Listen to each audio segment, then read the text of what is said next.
এখানে 8 সখী ললিতা, বিশাখা, চম্পকলতা, ইন্দুলেখা, তুঙ্গবিদ্যা, রঙ্গদেবী, সুদেবী, চিত্তা সখী।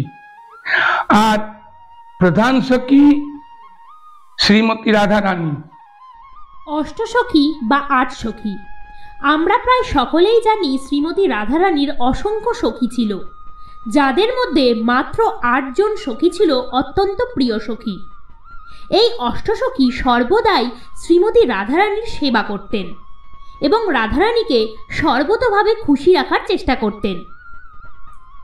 এই অষ্টসখী হলেন ললিতা সখী, বিশাখা সখী, চম্পকলতা সখী, চিত্রা সখী, তুঙ্গবিদ্যা সখী, ইন্দুলেখা সখী, রাঙাদেবী সখী ও সুদেবী সখী। এই অষ্টসখী ছিলেন শ্রীমতী রাধারানীর সবচেয়ে বিশ্বস্ত ও কাছের সখী। আজ এই ভিডিওর মাধ্যমে শ্রীমতী রাধারানীর প্রিয় অষ্টসখীর বাড়ি দর্শন করাবো।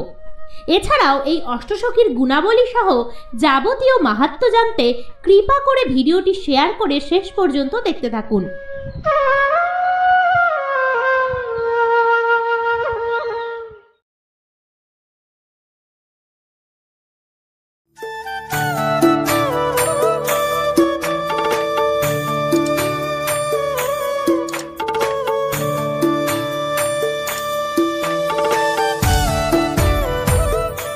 আজ আমাদের বর্ষানায় দ্বিতীয় দিন। সকাল প্রায় 7:30টায় আমরা একটি ই রিক্সা ভাড়া করে বেরিয়ে পড়লাম অষ্টসখীর বাড়ি দর্শনের উদ্দেশ্যে। আমাদের ই রিক্সা ভাড়া পড়ল 400 টাকা।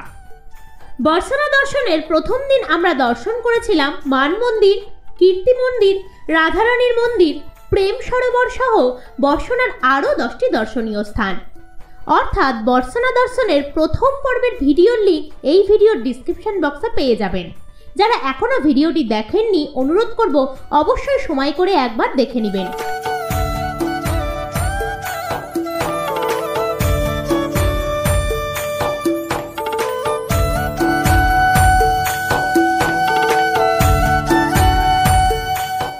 আমরা এখন পৌঁছে গেলাম অষ্টসখীর মধ্যে প্রধান সখী ললিতা সখী মন্দিরে।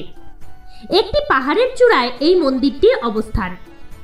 বেশ কিছু সিঁড়ি ভেঙে আসতে হবে এই মন্দিরে।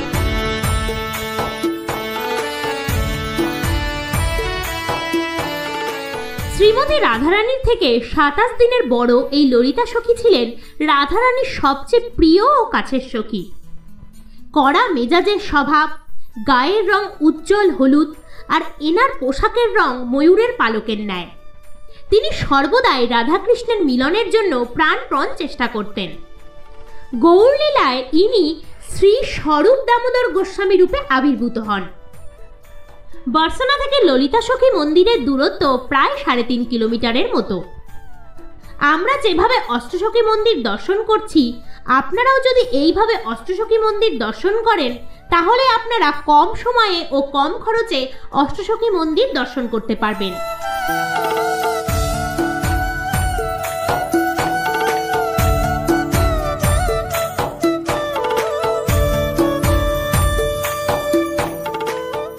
এখন আপনারা দর্শন করছেন ইন্দুলেখা সখী মন্দির।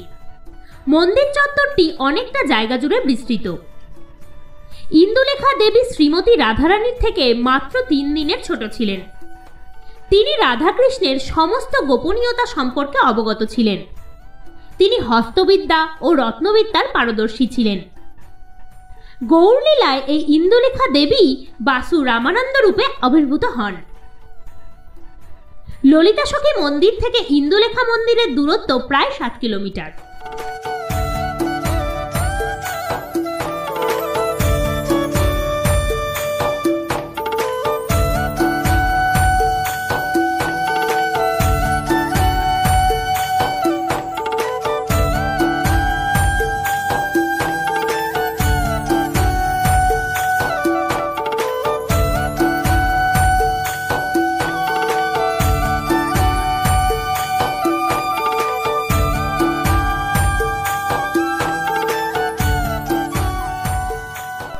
আমাদের এখন পরের দর্শনীয় স্থান চম্পকলতা সখী মন্দির।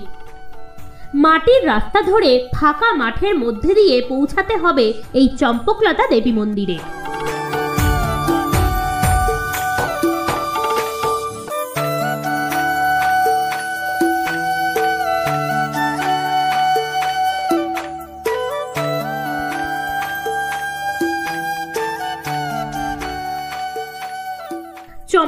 দেবী ছিলেন শ্রীমতী রাধারানীর থেকে মাত্র একদিনের ছোট। তার গায়ের রং হলুদ ও চম্পক ফুলের ন্যায়। তিনি ছিলেন একজন যৌক্তিক প্ররোচনায় দক্ষ ও কূটনীতিবিদ। তিনি তার কূটনীতির বলে রাধার সমস্ত শত্রুদের ব্যর্থ করতে সামর্থ্য ছিলেন। এছাড়াও তিনি ছিলেন এক বিশেষ গুণের অধিকারী। তিনি খুব সুন্দর সুস্বাদু রান্না করতে পারতেন। তিনি প্রায়ই রাধাকৃষ্ণকে নিজের হাতে রান্না করে খাওয়াতেন। এই চম্পকলতা দেবী গৌরলীলায় রাঘব গোস্বামী রূপে আবির্ভূত হন।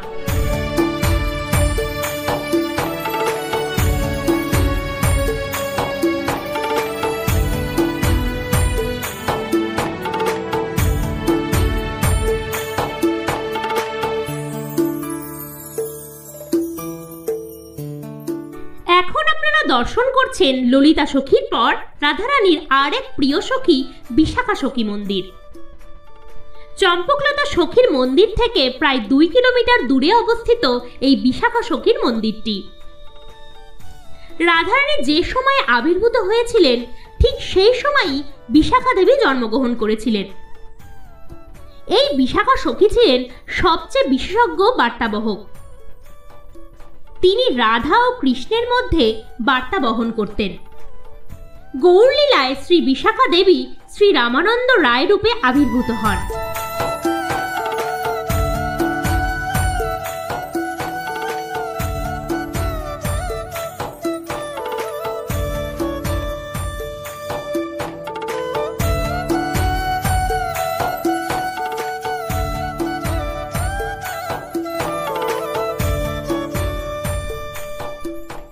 বিশাখা দেবী মন্দির থেকে প্রায় 8 কিলোমিটার দূরে বর্ষনায় রয়েছে চিত্রাসখী মন্দির।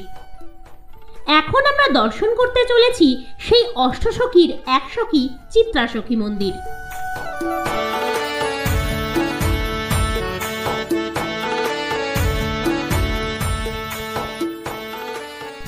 এখন আপনারা দর্শন করছেন চিত্রাসখী মন্দির। চিত্রাসখী দেবী ছিলেন শ্রীমতী রাধারানীর থেকে 26 দিনের বড়।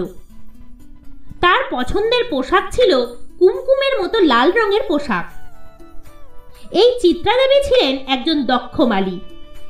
তিনি সুন্দর সুন্দর ফুল দিয়ে মালা তৈরি করে সর্বদাই রাধাকৃষ্ণকে খুশি রাখতেন। এছাড়াও তিনি জ্যোতিষবিদ্যা ও জ্যোতিষশাস্ত্রের পারদর্শী ছিলেন। গৌরলীলায় এই চিত্রা দেবী শ্রী গোবিন্দানন্দ রূপে আবির্ভূত হন।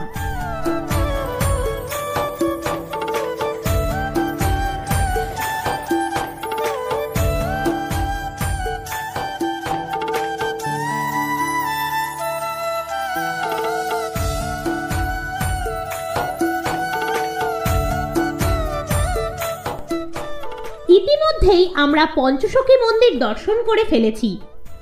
এখন আমরা দর্শন করব রাঙা দেবী মন্দির ও সুদেবী মন্দির। এই দুই সখী রাঙা দেবী ও সুদেবী ছিলেন যমজ বোন। চিত্রাসখী মন্দির থেকে রাঙা দেবী সখীর মন্দিরের দূরত্ব প্রায় 5 কিলোমিটার। ফাঁকা মাঠের মধ্যে অবস্থিত এই রাঙা দেবী সখী মন্দিরটি। এখন আপনারা দর্শন করছেন রাঙা দেবী সখী মন্দির। রাঙা দেবী সখী ছিলেন শ্রীমতী রাধারানীর থেকে মাত্র 7 দিনের ছোট। তার গায়ের রং পদ্মের ন্যায় এবং গোলাপি রঙের পোশাক পরিধান করতেন তিনি রসিকতা করতে খুবই পারদর্শী ছিলেন। তিনি সর্বদাই রাধাকৃষ্ণকে বিনোদন দিয়ে রাখতেন। এছাড়াও তিনি বিভিন্ন প্রসাধনী ব্যবহার করে নানা ধরনের সুগন্ধি বানাতে পারদর্শী ছিলেন। গৌরলীলায় রাঙা দেবী শ্রী গদাধর ভট্ট রূপে আবির্ভূত হন।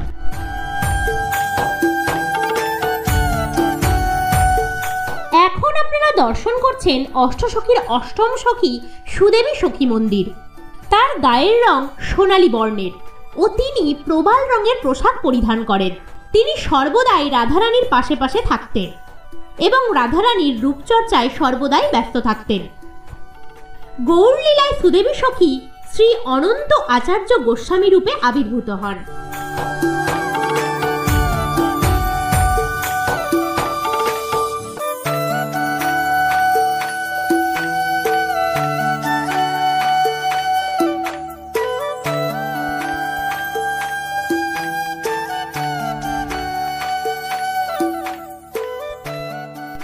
আমরা প্রায় অন্তিম লগ্নে পৌঁছে গেছি। এখন আমরা যাত্রা শুরু করলাম শেষ সখী তুঙ্গবিদ্যা সখী মন্দিরের উদ্দেশ্যে। দূরত্ব প্রায় 2.5 কিলোমিটার।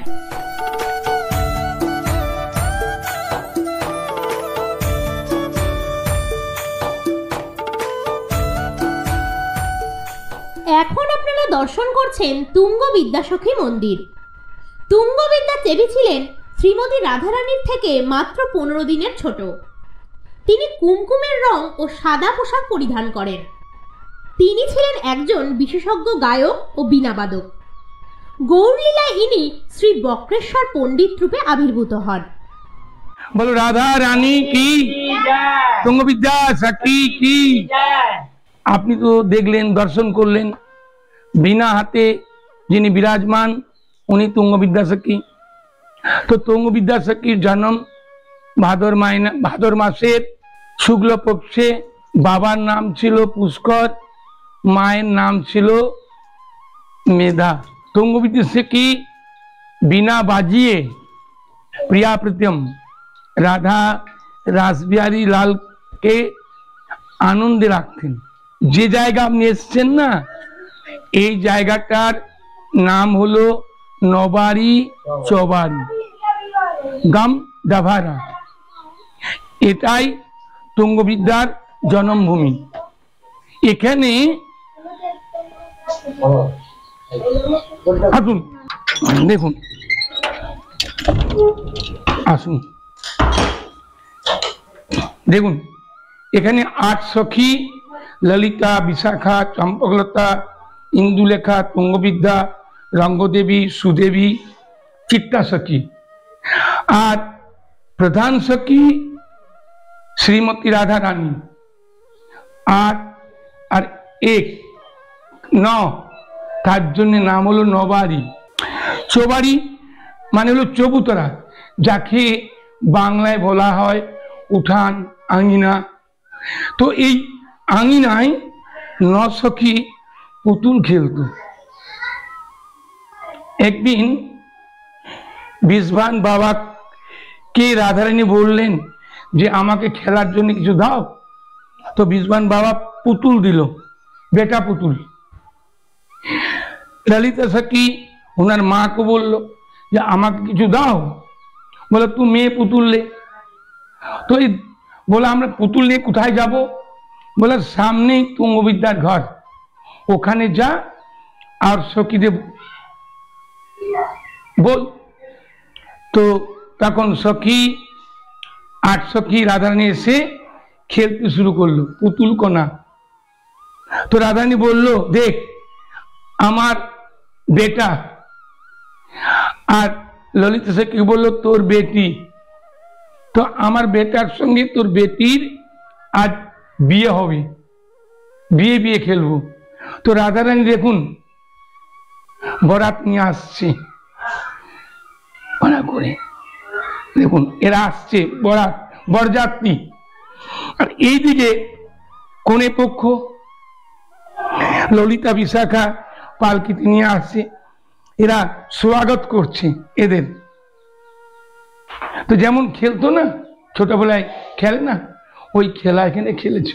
শ্যামশিলা, এর পেছনেই একটা পর্বত আছে যার নাম হলো শ্যামশিলা পর্বত, যেখানে কৃষ্ণ ভগবান বসে বাঁশি বাজাতেন আর খেল দেখতেন সখীদের। যে শিলা মানে একটা পাথরে বসে দর্শন করতেন না, ওই শিলাটা কি হলো স্পর্শে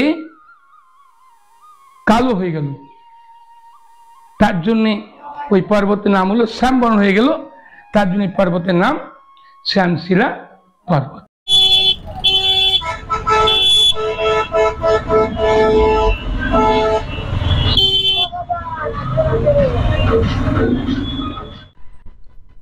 ইতিমধ্যে আমরা অষ্টসখী মন্দির দর্শন করলাম। ভিডিওটি কেমন লাগলো অবশ্যই কমেন্ট করে জানাবেন। এই অষ্টসখী মন্দির দর্শন করতে আপনাদের সময় লাগবে 3 থেকে 4 ঘন্টার মতো। এবার আমরা যাত্রা শুরু করলাম ভগবান শ্রীকৃষ্ণের বাড়ি নন্দগাঁওয়ের উদ্দেশ্যে। নন্দগাঁয়ে আমরা দর্শন করব শ্রীকৃষ্ণের বাড়ি সহ নন্দগাঁয়ের আরও বেশ কিছু দর্শনীয় স্থান। নন্দগাঁয়ের ভিডিও নিয়ে আসছি আগামী পর্বে। ততক্ষণে ভালো থাকবেন, সুস্থ থাকবেন। আর আগামী পর্বের ভিডিও নোটিফিকেশন সবার প্রথম পেতে এখনই আমাদের চ্যানেলটি সাবস্ক্রাইব করে পাশের নোটিফিকেশন বেল বাটনটি অন করে রাখুন। ভিডিওটি ভালো লাগলে অবশ্যই কমেন্টে লিখুন রাধে রাধে।